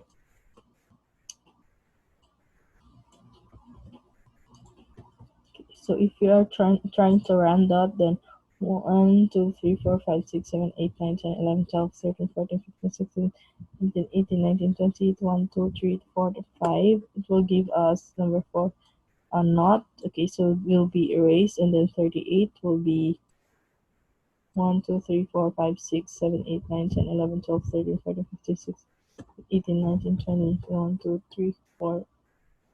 Then 25 to 6 70 89 30 to 1 to 2 5 to 6 7 to 8 will be 38, and then will be erased by more. Okay, so if we are going to run this, this will probably give us I've got a feeling we're in Kansas any. Okay, okay, so we're right. So that would be the difference. Okay, so let us have the next slide. So exchanging the contents of two strings. Okay, so when we are dealing with sorting, we have to be able to exchange the content of two selected cells of an array. We have to have a auxiliary variable for that purpose, since the operation resembles replacing the liquid content of two glasses. You cannot do this successfully without using the third glass. So if we want to replace a string or a drink stored within glass 1 and glass 2, variables, we need a third variable or the glass to do it. This is how it goes. So a glass is equals to glass 1 is equals to glass 2, then glass 2 is equals to a glass. So unfortunately, this is very ineffective when it relates to string. It would be much simpler and also much faster not to transfer the entire content of both strings, but just to replace the pointers identifying them. It is like replacing glasses owners rather than exchanging the contents of the glasses between them. This action is performed by a member function called a swap. This function is many times faster than ordinary uh, physically performed swapping. Take a look at the example on the right. We are showing you won't have any problem identifying the strings outputted to the console. So we are here, you use the swap keyword here. We will finish our trip to the world of string at this point, and although we are aware that that there are more issues to discuss and to explain, we will return to them when we are more familiar with object terminology and technology. Hasta la vista strings, see you later. So here, before we are going to next discuss the next section, we are going to run this program and analyze this. Okay, so here, okay, so let's analyze this program. Okay, so we have string drink is equals to a martini, and string needs is shaken, not stirred. So here is the output the drink, which is equals to a martini dot the needs is equals to shaken, not stirred. So of course the answer for this, or the output for this, is a martini dot a shaken, not stirred dot. And we have drink that swap needs. Okay, so this will probably give us the exchange of its value, which is the drink will be equals to shaken, not stirred, and the needs will be equals to a martini. And then if we are still going to use this, then it will give, since the value was interchanged, then it will probably give us a shaken, not stirred dot, a martini dot. So here, if we are going to run this program, okay, so we got this output. Okay, so let's have, Next one, which is a 4.6 that talks about namespace all around us.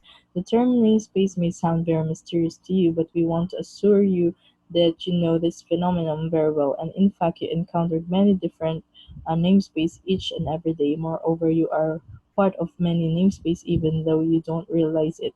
Yes, you have encountered the namespace keyword in almost of your program in this course, but we want you to give a wider background to this concept before we go into more technical and detailed details. So the namespace is a space in which a particular name has an ambiguous and clear meaning. For example, your closest family is a namespace in which your given name identifies you and most probably only you. When you leave your home namespace, your given name ceases to be clear. In large communities, there is a possibility that you may meet other people with the same name, and it's likely that if somebody shouted at your name in public, a few people might turn their heads in the direction of the voice. Is there a method that you make your given name more explicit? Yes, of course, your name has to be qualified with another name in the hope that this new verbal cluster will be ambiguous to the new and broader space. You have probably already noticed that you already have something like this. It is your family name, isn't it? Of course, it is quite possible, and this kind of qualification is not enough. There may be another person with the same name given and the family names as yours. Even when you are completely unrelated, this means that another level of qualification needs to be used, and as you probably know, different cultures have created their own ways of handling such issues using one of your parents' names on or your birthplace or your birth date and so on. All these tricks lead you to the same solution to create or to use a namespace in where you can be yourself and not to be confused with anyone else. Okay, so by now you should be able to identify dozens of different namespaces affecting your life. Some of them are quite real, while others are more abstract. But all of them exist to organize our lives and to reduce the risk of misunderstanding, or more formally, to avoid the possibility of a name conflict. Good examples of real namespace are car license plates. They are very real for sure.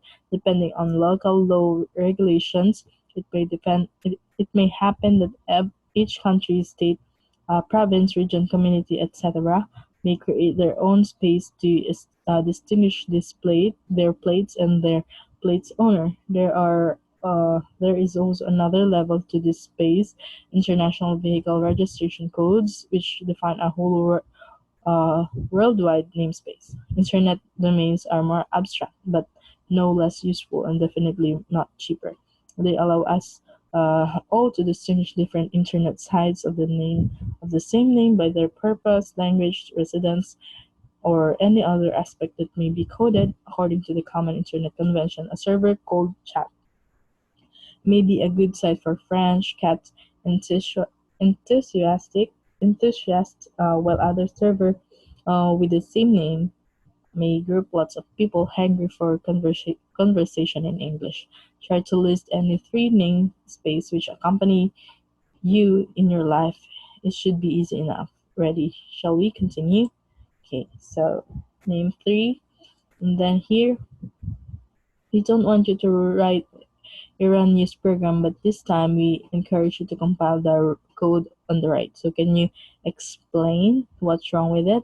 So yes, it is lack with the line using namespace std. So in this line, crucial, yes, it is. It is fatal. The compiler will not completely disoriented if we try to force it use names without defining the namespace to which they belong. This two, cout and endl.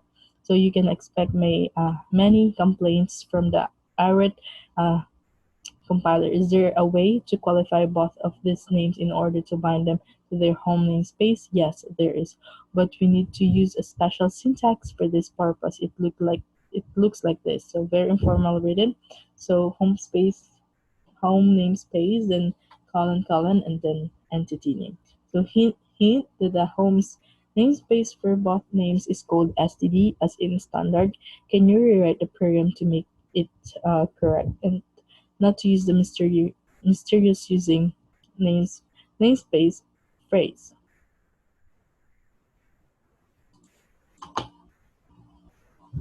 Okay, so here we have modified the code a little. Can you see the change? The change we have qualified all the ambiguous names with prefix consisting of the home namespace std and a special consisting with a special operator written as colon colon. The operator's official name is scope resolution operator. It has some more applications, not only qualifying names with their home namespaces, hence its names refers to more general concepts. As you may suspect, a qualifying act like this is an alternative way of using the the using namespace statement. So instead of using the using namespace std, we can uh, uh, add a cd then colon colon to c out and then before the nl, before the c out and then before the nl. Okay, so here, do you know what a troll is? Well, of course you do. A troll is a very unpleasant creature known to everyone. Trolls come to our world from many different places, from example from Hogwarts, dungeons, or from the dark depths of Mordor, or even from many internet farms where they perform their destructive activities. They have even given us the verb to troll. Remember, don't feed the trolls. So imagine we want to use trolls to be precise, in our software, we are going to take one from Hogwarts and one from the Mordor.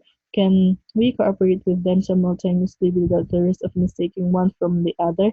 We have to create two different namespaces and to bind the trolls to their origin, defining a namespace look like this. So we have namespace, the name of the space, then any entity declared inside a namespace between its opening and closing brackets will be bound to this namespace and therefore logically separated from any other entity from with the same name. Take a look at the example. We have defined two namespaces and placed in the troll instead of them, which is the Hogwarts and the Mordor.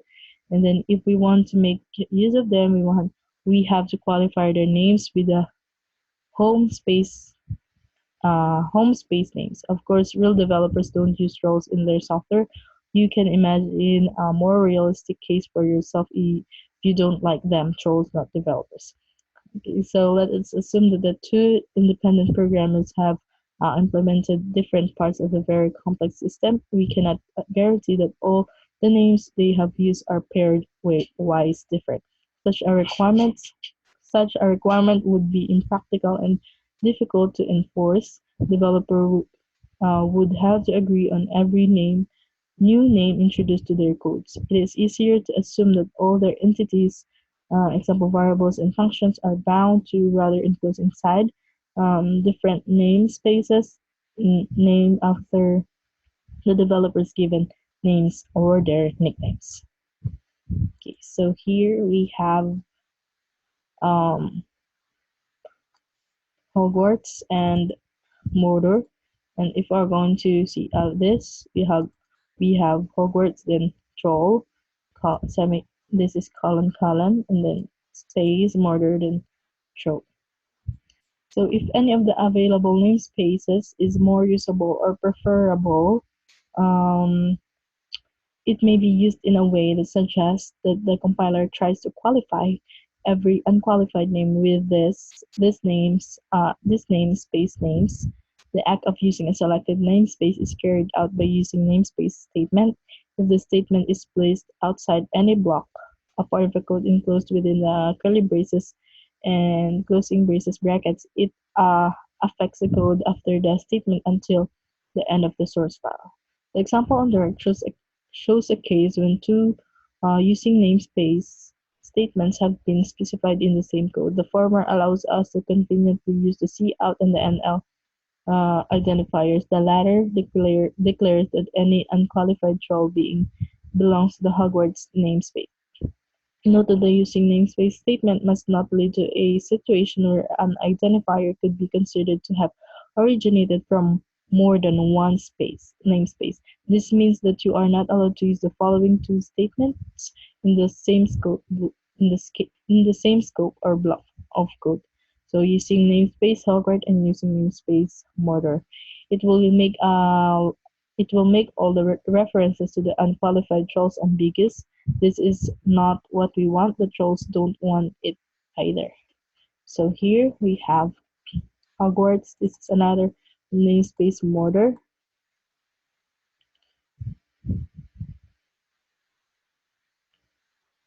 Okay, so as you can see, do not lead a situation where the identifier could be considered from the it's all originated. And here we have declared the using namespace, and that would be Hogwarts.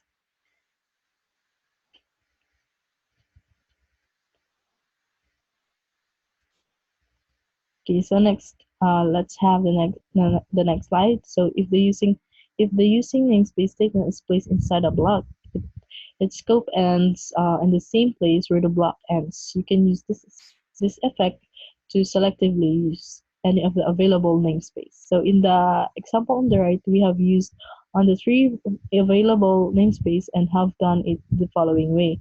The first is the STD namespace is used globally. So here we have used this globally, right? Globally means outside the main function here, or outside the namespace of each namespace. So next one is the Hogwarts and Mortar namespaces are used selectively. Okay, so here we have selectively, and we don't. This is just a local, not globally. Okay, so the current example shows how to extend any previously defined namespace. As you can see, we have constructed a code which contains double definitions. And of both our namespaces, in fact, they are not double, they are extended.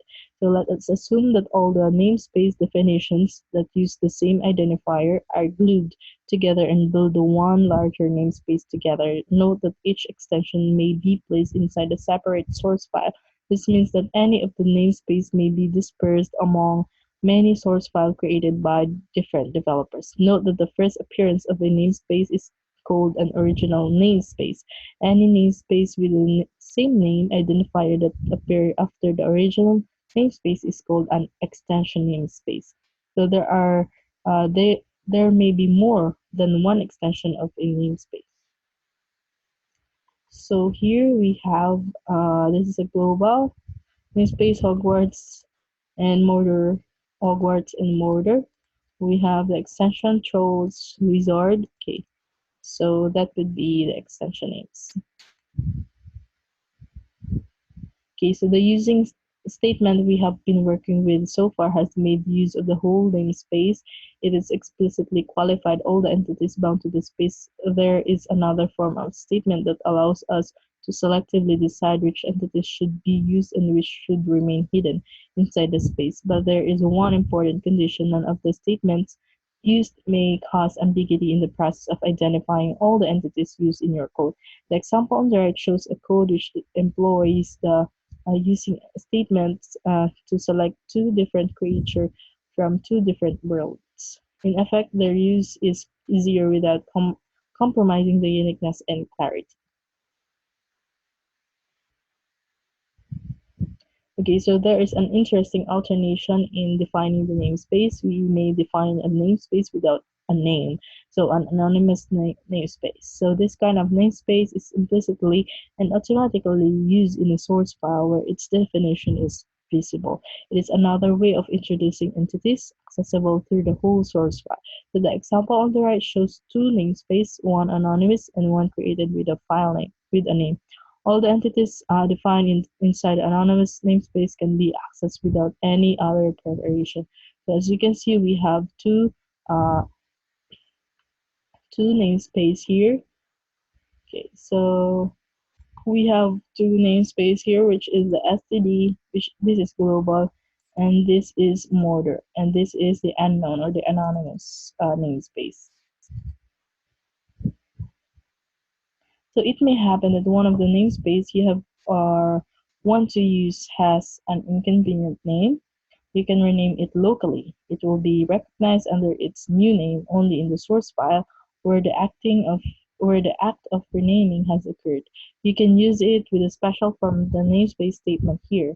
It is. So namespace new name is equals to old name.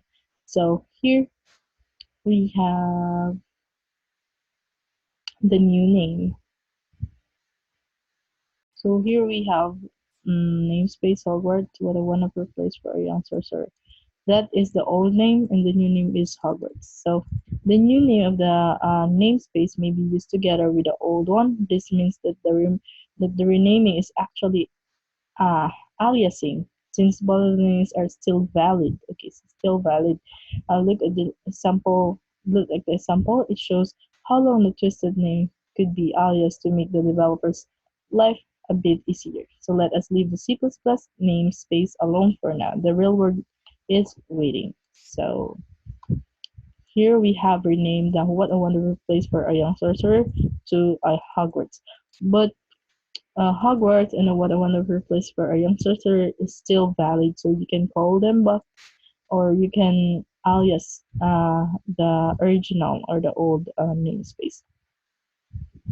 Okay, guys, so welcome to the Module 4 quiz. This quiz will help you to prepare the Module 4 task, and you will have 25 minutes to answer the 10 questions, and you will be able to see the correct answer after you submit each question. You are free to take the quiz as many times as you like. So good luck, guys, and this will conclude the whole part, the chapter 4 of this class. So once again, thank you guys. This concludes the chapter for the Diverse Mobility Front-End Development Program, and see you in the next chapter, which is talks about chapter 5. So thank you, bye-bye, and good luck.